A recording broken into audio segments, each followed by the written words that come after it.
Go down here to the bottom. I have a separate copied version of this tab for you all, which is for local businesses. I have the little outreach template here, but I recommend if you, after you've gone through all of your warm outreach plans, you got all 50, 60 of them done, right? And don't switch to local outreach until you've done at least 50 to 60 warm outreaches. At that point, you can switch to local businesses. I'm going to show you how to do local business outreach a really quick, simple way that you can also do. There are a handful of business types to avoid, and you should probably avoid this for your warm outreach as well. Restaurants, coffee shops, those are not ideal. They are very low margin businesses. They don't make a lot of money. Therefore, they can't usually do all the fun marketing things that need to be done. So much of a restaurant success is not on the marketer. It's on the chef. It's on the decorations. It's on the location. It's on the quality of food. There's very little you can do to control that. And if they're good at those things, they usually don't need help marketing, right? So restaurants, not really an option.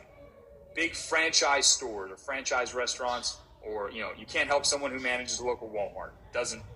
They don't have control over their marketing. You can't step in and help them.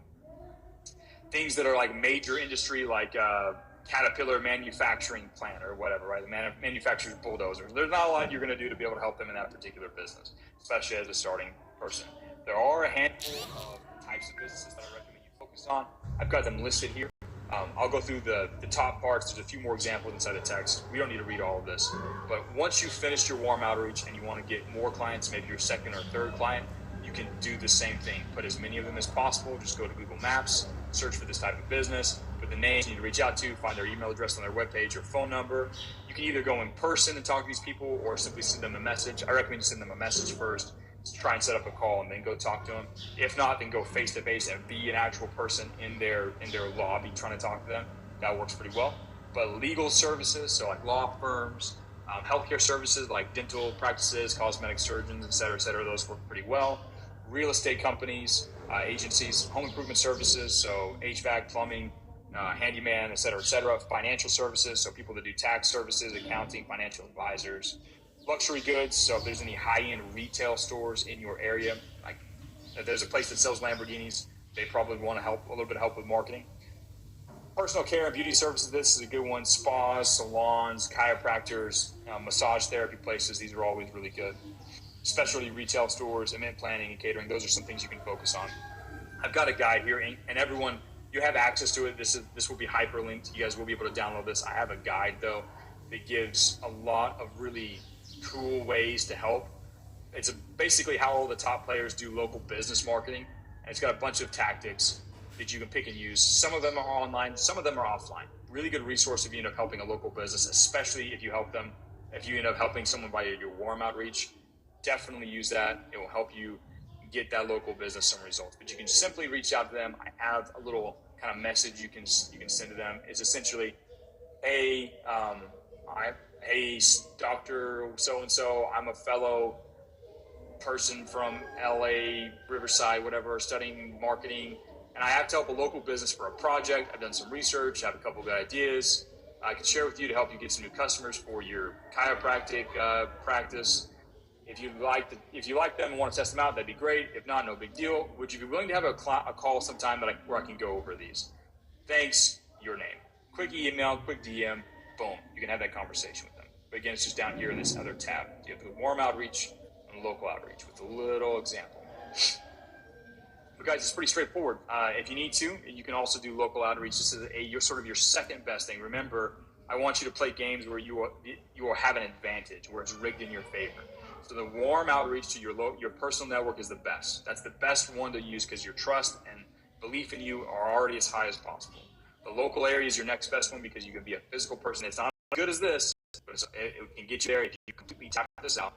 And I've shown you how to leverage your unfair advantage as a student instead of the real world. Now, the thing that there's one more big slide here before we're done, and that is how to actually crush that project for your client. So remember, in copywriting and in the world, you get paid based on the amount of value you can bring. So if you want to get a glowing testimony to make you money, you don't just need to land that first client, you need to crush it for that first client. To do so, you have a few advantages. Number one, you have the top player analysis and what's like I did yesterday. You can follow that exact same process to create really good copy right out of the gate. Even if you're still a little retarded about copywriting, that will help you win. the next thing you can do, so once you've gone through that, you create your own draft. One of the other advantages that I have and you have as someone who's alive in 2024 and someone who's inside of the real world is you have access to some advanced AI tools. Let me show you where to go to find that. So if you guys go into courses up here and you scroll down to how to use AI to conquer the world, if you get your first client and you've created that first draft and you still don't know if it's good enough or not, you can come over to module 1. I'm going to make AI your little robot slave and watch these first 3 lessons. These lessons give you a cheat code, a way to interact with ChatGPT so that you can take the outline that you created here, the information that you've gathered from your winner's process, and generate copy that actually sounds like good copy. Not like AI generate copy, but actual copy. So it will make up for the fact that you're brand new, you're just barely good at the level material, you've just barely kind of gone through this part of the boot camp. So you're going to start watching this content. I also recommend you go in here and watch the Tao of Marketing content. This gives you an advantage. This makes you a super genius in marketing in like a couple of hours. So go watch this as you're doing your project, but use AI to generate and kind of make up for your deficiency in the fact that you're brand new. Again, I show you guys a specific way to just try to use AI by yourself. You're going to mess it up. It's stupid. Your client's going to hate you for doing basic AI generated copy. But if you use the system that I teach you, you can actually generate decent copy. Now, once you've generated that first draft with your best efforts and with AI, the next thing you need to do is you need to go get feedback from your fellow students. Let me show you where you go to do that. So inside of the chats, the first thing you need to do is you need to get feedback based on the idea that you're doing. And you can either do that either in Business 101 or get your first client. You can say, listen, I sat down with my client. We're trying to give them this result. I think this is what they need. This is the type of funnel I'm going to try and give them, or this is the type of project I'm going to recommend. Can you give me some advice? And students will say, yes, that's a good project, or no, that project won't help them get the results that you want. And you get some feedback on this strategy. Get that first. The next thing you need to do is when you finish writing your first draft of your copy, you need to go get feedback on the actual copy that you've done. The fastest place to do that is the copy review channel. People are sharing their copy in here, and fellow students are swooping in and reviewing their copy. Doing so is an amazing way to get better at your own copy. But if you submit your copy here, what's cool about getting an outside person to review it is right now you have blind spots when it comes to copywriting. There are things you don't know, and you don't even know that you don't know these things. You're arrogant, and you're arrogant about or you're not arrogant. You're ignorant, and you're ignorant about your arrogance. So you need an outside person to come in and say, look, I see a mistake here that you didn't even see. Let me help you with this, right? So you can get your copy reviewed by your fellow students here. There's also a really cool place, which is the Advanced Copy Aikido channel. And this opens up every so often, and it allows you guys to submit your copy and get it reviewed by the captains, by the expert guides, and occasionally by myself. You can get a super, super high detailed review from a successful copywriter who can take your copy from beginner to hero within 1 or 2 revision processes. Now, there's a process you have to follow through. There's a series of requirements you have to follow in order to get your copy reviewed here, but you all are able to do this once you get your first client. But this is an unfair advantage. Using this process, using AI will get you 90% of the way there. Getting feedback inside of the campus will make sure that your strategy is pointed in the correct direction, and it'll help you fix your copy to the point where it's good enough to when you send it over to your client, you do the review, they say, holy cow, I thought you were a beginner. Are you lying to me? You've obviously done this before. This looks really, really good. And you sit there, and you smile, and you lunch with them, and you crush it, and you make them a bunch of money, and you move on, and you conquer your life because you use the real world and the unfair advantage that you get there. Now, let's go ahead and move on to questions, because I've covered the entire thing. A handful of you have landed your first client.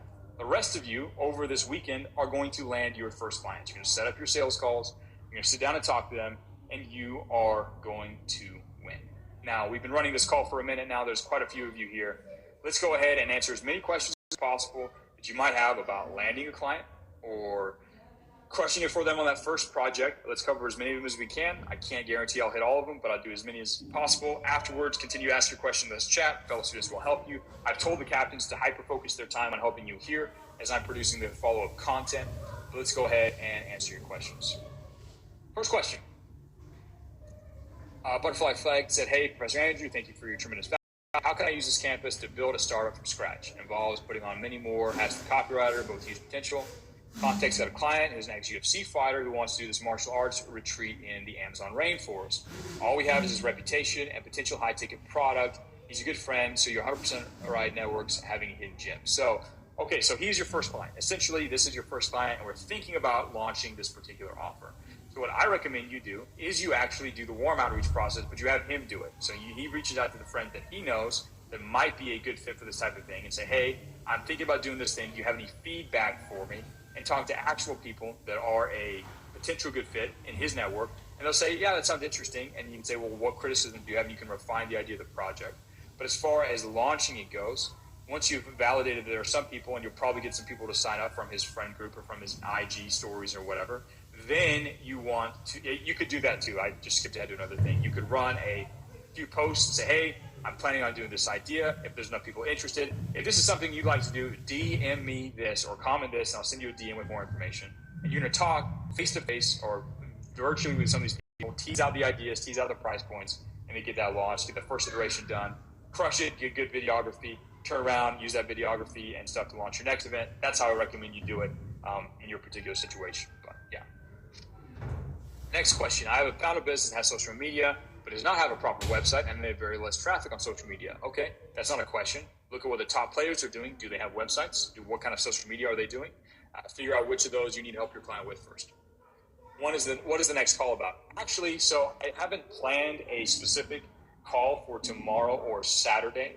I'm planning on actually probably doing spontaneous Q&A calls in this channel or another channel to just cover general questions, because you guys need some time to implement this. You need to have these conversations, do the sales calls. There's sort of a time period here in the middle. Go out and actually get your client before I can then take you on to the next step where I talk about doing market research, understanding markets on a deeper level, creating an avatar. We're going to cover all of that on Monday. But over the weekend, we'll probably just have a few spontaneous calls, a few Q&A sessions just in the chats to make sure you guys are dialed in. But the next call is going to be on Monday, and we're going to talk about how to do the market awareness and how to go through understand a market. So, yeah. Next question.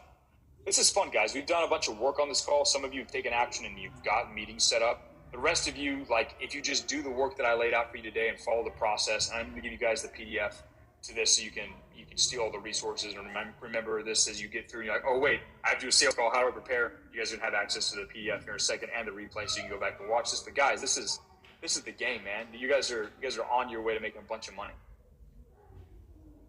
Next, someone posted something on multi-level marketing. That's not a real business. I should have put that. I'm actually going to go put that right now on the businesses to avoid. Let me just do that real quick. Yeah, MLMs are sleazy, bro. The MLMs exist because the products they sell are not good enough. They sell a dream. They sell a kind of they take advantage of people's. I'm going to go ahead and put that on here, though. MLMs. Yeah, I'll make sure that's not on there. What they typically do is they have a really garbage product that they try and convince people to sell to their friends so that their friends can make money by stealing from their friends. And that's not what we want to do here. Those are usually bad products. They're not unique, they're not interesting, and they're sleazy. So I do not recommend you interact with and work with anybody that does MLMs. Not a good game. Bad marketing game. They have a crappy product and they're trying to just take people's dreams and use that to steal from them. Not a good idea. Next questions. Someone said their client is, here's one. So he said, my warm outreach client I've acquired for Instagram, Facebook, and ad website is taking a long time. Send photos over, but keep outreaching until it happens or prepare everything with blank photos. You should do the work you can to get ready for him. You should have made sure that you had a call scheduled with him. So you didn't know about that first rule of client Aikido is to always have a call scheduled. And that's what you should do. You should get a call scheduled to go over it. Yeah, catch up with a project with him. That'll take you a couple of G work sessions. And then, yeah, keep getting more clients. You guys are going to get your first warm outreach client. You're going to focus a lot on them. But you're probably going to want 3 warm outreach clients because of just juggling a couple of projects. Crush it for one or all of them, and then turn around and scale on the back end. Someone said, after I achieve my client's goal, should I leave it and go somewhere larger companies because I've gained some credibility? Good question.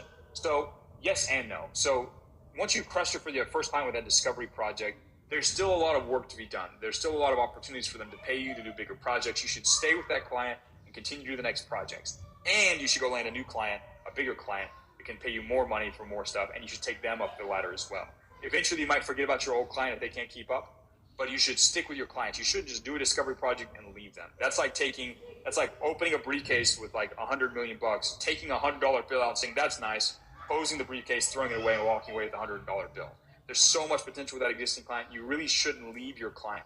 You should stick with your client until they're making millions and millions of dollars, unless there are just so many people throwing billions of dollars at you over here that you're like, sorry, I only have time for this now.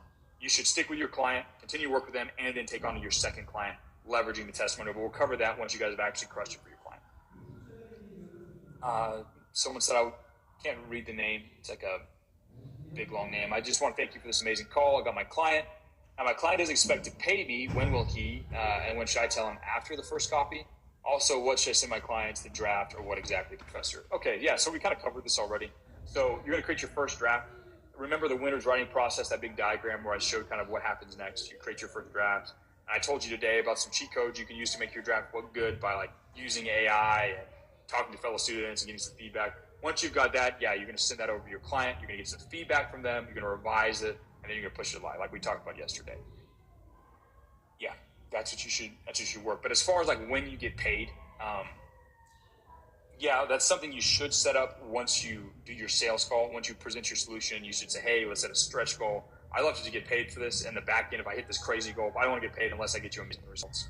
I want to make sure I'm incentivized and our incentives financially are aligned, right? You can set that up. But if you don't, let's say, for example, you run this entire project, they're just happy with you, and you crush it for them, and they don't pay you for the discovery project, it takes you 3 or 4 days to run, and who cares? Then just pitch them for a paid project the next time. Say, well, I'd like to do this next thing, but I'd like to get paid. I think it's worth this. And I'll talk about, if you go into level 4 of the courses, I show you exactly how to price your services and how to set up payment for the next project. We'll cover that later. Right now, let's just focus on getting you a client, getting you guys started. Here we go. Next question was, I think I lost my first client because he's been ghosting me and hasn't paid. I don't understand. I did everything. I over-delivered and everything. What can I do to stop this from ruining my momentum? Well, first of all, just choose to not let it ruin your momentum. There's a lot of missing information. I don't know what you did. I don't know if you got him a result. I don't know if you actually like what he did. I don't know how you set the project. I don't know what expectation you set. You might think you did everything right, but if he's not happy, someone messed something up, and you probably are partially to blame, if not completely to blame for it. So take ownership of that. Go get more clients. Go get a backup client. And do a walk-away follow-up. Say, listen, hey, it sounds like this isn't a priority for you anymore. Let me know. If not, I've got a lot of work I need to do, so let me know if this is a priority for you and you want to keep doing this. If not, no sweat, got work I need to do. And then just be willing to walk away from this guy and go get another client. I don't know what your deal is. You probably messed up a whole bunch of stuff. I recommend you give a full breakdown of everything you did for him, what the expectations were, like with the how to ask a question guide, inside to get your first client. Ask for help there. We'll see if we can help you out. But you probably messed something up. Just don't let it stop you. It's in the past. Just go get a client. I mentioned, hi, Professor, asked this earlier. Had a first client today. Thank you for sharing your wealth of knowledge on cheese, blah, blah, blah. Cool. Everyone's happy. A client has a strong IG audience when it comes to modeling and helping his current clients, but he has faked his following and lacks attention. Okay, so he doesn't have a good Instagram. He doesn't have a good Instagram. He has a good separate modeling business page. Oh wait, he faked a different page. Personal modeling page is primary funnel, business modeling page. I want to advise him, build a backup account. Personal page, I believe I can still offer him value, but I think the right move is to create a backup personal page. There's many other problems other that I can fix, but I'll tackle the main problem. How do I approach this? I'm confused which page is fake and which page is not fake, or what you're trying to do. I'm sorry, I can't help you. The question was confusing. So please give me some more context. Let me know which page is fake, which page you're trying to build up, why he needs a backup one. It's unclear based on your message. There's missing information. Andrew, how do I go about asking for my first payment once I've landed my client's sales? Again, I've told you how to set the expectation. If you need to rewatch that, go catch the replay. But as far as actually collecting the payment, there's a million different ways. Venmo, actual cash, literal check. I like Wise is a really good platform. There's a million different ways to collect payment. However they think is best. PayPal's got some issues to it, but it doesn't really matter. Like if they just find out how they can pay you and figure it out. Collecting money is easy. A little bit different in different countries. It's all good. Someone said, would using my current knowledge in the business field benefit reaching out to others in the same field? I do not care about reaching out. You should not be deliberately reaching out to any particular niche. In the business field, that's a wide, ambiguous thing. I don't care about your previous knowledge really right now. Use your warm outreach method. Tap your network first. Everything else, is a waste of time. The game is rigged in your favor if you do the warm outreach method. If you do it the other way, it's rigged against you. Don't play games that are rigged against you. Only play games that are rigged in your favor. I don't care about your previous experience or what you think you have. Knowledge in the business field, that's super vague. I don't know what that means. I do not recommend you directly reach out to people until you have exhausted warm outreach and crush it for one of your clients. Raval says, what to do if they have an amazing marketing team already? Don't care. If you reach out and they have a conversation with you and they let you come up with some ideas, you create it, they send it over their marketing team and it works, you can still get a testimonial. Find a way to win. Next question. Hey, G's and Professor Andrew, should I get a barbershop as first client because barbershops don't have a lot of money in business? And the only thing I can do for them is Instagram ads and running their Instagram profile. So you have there's a bunch of assumptions in your statement here. Most of them are wrong. Yes, getting a barber for your first client is a good starter client. If someone is willing to work with you, you should say yes. You're going to have 3 or 4 probably clients you start working with from warm outreach. You can help a barber client. And again, getting paid here is not the most important thing. But barber clients, there's a lot of things they can do with marketing. If you go to the local marketing guide, that link, the Google Doc that I sent, that's at the end. I'm going to go ahead. I'm going to just share that again real quick with everybody. I'm going to spam that with it, which is what I do. With the resources I give you, I'm going to link to your thing here. Post that in there. If you look at this guide, there are a bajillion ways you can help local businesses. As a Instagram, as a barber, you can do to help them decide what you think you can help them. Recommend you review that guide, work out, leverage that testimonial to get bigger, better clients. I'll stick with barbers for the rest of your life, but it's good for profit. Next question. Dennis said, how do I find a good enough plan for step 14 through 17 of the process map? I seem to get bad ideas. Do I test and reiterate? Do I analyze? I gave you do top players. You contrast that with your current business, and then you ask for feedback from your fellow students on the strategy that you've suggested. They will say, yes, no, this is good because of this is good because of that, or this is a great strategy. They'll give you a good idea. Again, use the top player analysis thing. If you're just coming up with something out of thin air, yeah, the chances are it's going to be stupid, right? Sorry, you don't have enough experience to come up with good ideas out of thin air yet. Eventually you will. For now, you need to very closely look at top players and model what they're doing to get the same business outcome that they're getting for their business. You take that system and that strategy and you apply it directly to your current client. Ask for help from your fellow students. That's the answer. That's the key to this whole thing. You're in the real world, not to be able to do this for yourself, but to be able to work together with other people who can help you. Use the chats, ask for help, get feedback on it. That's how you pick a good strategy. Follow the system I've taught you. Don't come up with stuff by yourself. Get feedback from your fellow students when you have a hypothesis for what you think a good strategy would be. Next question. How to do a sales call live. I don't know what you're asking. Spin questions are more than enough. I've done a bunch of sales call breakdowns. You can look at the general resources to see that. Anyways, how to analyze any business. There's a million examples. So yesterday I did one. I showed you guys how to do it. There's a few other trainings inside of the campus that will give you even more guidance. I'm going to go ahead and reply to you with your deal with, I'm going to go ahead and get a lesson where I show you another kind of guide to analyze any business and figure out what they need. I talked about how to do top player analysis and compare it to your client, though. That's the best way. If you go up into the power up call, I'll show you. Let me just show you guys. I'll show you where it's at. If you go into courses and you come over here to the power up call library and you scroll down over here, you will notice that there are these things called Tao of Marketing Live examples. These calls, and there's a bunch of them all together right here, I break down a bunch of different kinds of businesses and analyze them and show their whole funnels and see what they're doing to be successful. And I show you how to do this live. There's a million different variations. Tao Marketing Live examples.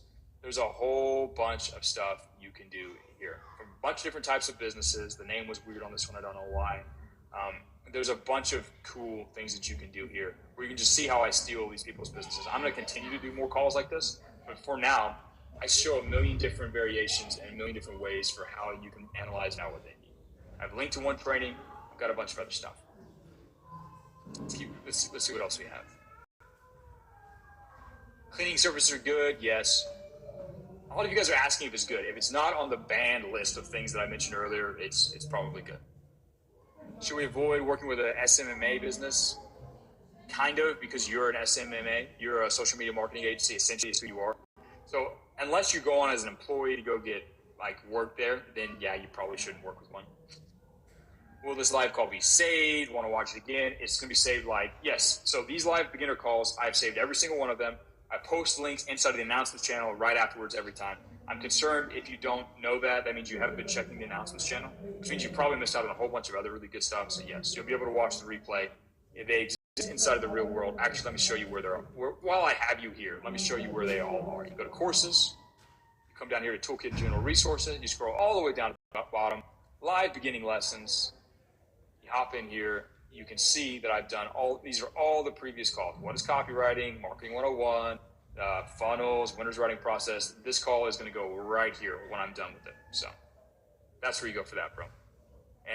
But I've been publishing all of them inside of the announcements channel. I want you all to do me a favor. And if you're on the call now and it's live, I'd like you to prove it to me. Go to announcements, right click, and turn on notify on all messages. And once you have, put a 1 in the chat, the Business 101 chat. Come over here to announcements, right click or press if you're on mobile, hit notify on all messages. What that does is make sure that you get a push notification every time I announce a live call. I post the important replay links, I post all that stuff. Put a 1 in the Business 101 chat once you've done that. All right, guys, we're going to answer a few more questions and we're going to wrap this up. I'm going to let you guys loose to go do the work you need to do. Let me go over and check real quick. Do we have any 1s in the chat? People are following through. Yes, you are. Excellent. Good. That way you don't miss out. It would be a shame, guys. I'm constantly pushing out good resources that help you win. They give you new advantages and help you rig the game in your favor. It would be a shame if you missed those because, you just didn't have notifications turned on. Let's take a look. Oh, here's a good one.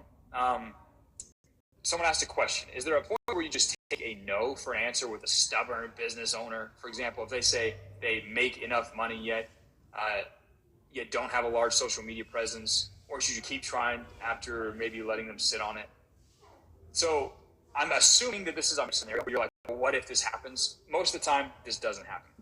I don't recommend you try and sell people things if they don't want help. If someone literally has no desire, if it's like a cantankerous old 85-year-old guy running a hardware store and he doesn't want to sell any more products, he just wants to retire in 2 weeks, don't try and sell them. There's no point. I really recommend you only try and help people who have existing needs and existing desires. So first of all, don't sell things to people that you don't think will actually help them get their needs. That's ethics rule number 1 about being a good salesman. Number 2, if you're trying to argue somebody into deciding to believe in you, it means that they probably want to grow their business. They just don't believe that you have a smart idea. They think that your idea that you're presenting to them is stupid, or they think that you are capable of providing the results that you're offering, or they don't actually like their cost. They perceive a high cost in time, effort, and sacrifice based on what you're recommending, and they don't want to do that. That's one of the other bonuses of doing the discovery project is allows you to kind of decrease the cost threshold so that here I'm going to show you what I'm talking about here, because describing this is nice, but actually showing you is better. Let me show you this real quick. Got the kids preparing for war running around outside right now. Let's see if I can share the screen. All right, so in your situation, very rarely do business owners not have any desire to grow their business. Almost always, that's like the number 1 thing they're thinking about. Pretty much all the time, their desires can be floating around at least there, right? Most people are in that situation. Now, their belief in your idea, unless you show up and it makes a lot of sense and you're showing a lot of top players doing it and it logically makes sense, their belief is going to be down here. If you pitch them a project idea that's stupid, that obviously will not work because you didn't actually go into the real world and get some feedback, they're going to think this guy's retarded. I'm not going to work with him. The idea is dumb, right? You're not going to pass the threshold. Okay. Let's assume you actually suggest a decent idea. If it's a person that you don't really super know and you say some stuff and you act like a fool and you're not respectful and you ask stupid questions, they're not going to believe you. Now you kind of have some benefit here because you're from their network, like they know you or know of you. So there's going to be some existing trust, but you're still going to have to boost this up. But if you completely ruin their trust by being self-centered, like super needy, or show that you're not a professional or whatever, you're a floppy-haired punk, their trust in you is going to drop. if their levels are lower than the cost threshold, and you're thinking, oh, well, Andrew, this is a free project, there is no cost threshold. Incorrect. They know that if they work with you and allow you to do this project, they're going to have to put in some effort. They're going to have to sacrifice. There's going to be some time. And there's a perceived risk here. What if you run this project and it completely fails for them? Oh, no, right? If your levels are beneath their perceived thresholds for cost, they won't take action. So in your case, stubborn business owner who doesn't believe in you, arguing with him, just basically shouting at him louder, is not going to increase his belief, and it's not going to increase his trust. It's pointless, right? You need to go back and ask him, so, okay, well, you don't want to grow your business. I find that hard to imagine. I mean, I imagine if you were to wave a magic wand, you would believe that, and you could grow your business, you probably would. Tell me, does the idea make sense? Is the issue with the idea, do you not believe that the plan that I put together would work? Do you think it's not going to work? Why don't you think it's going to work?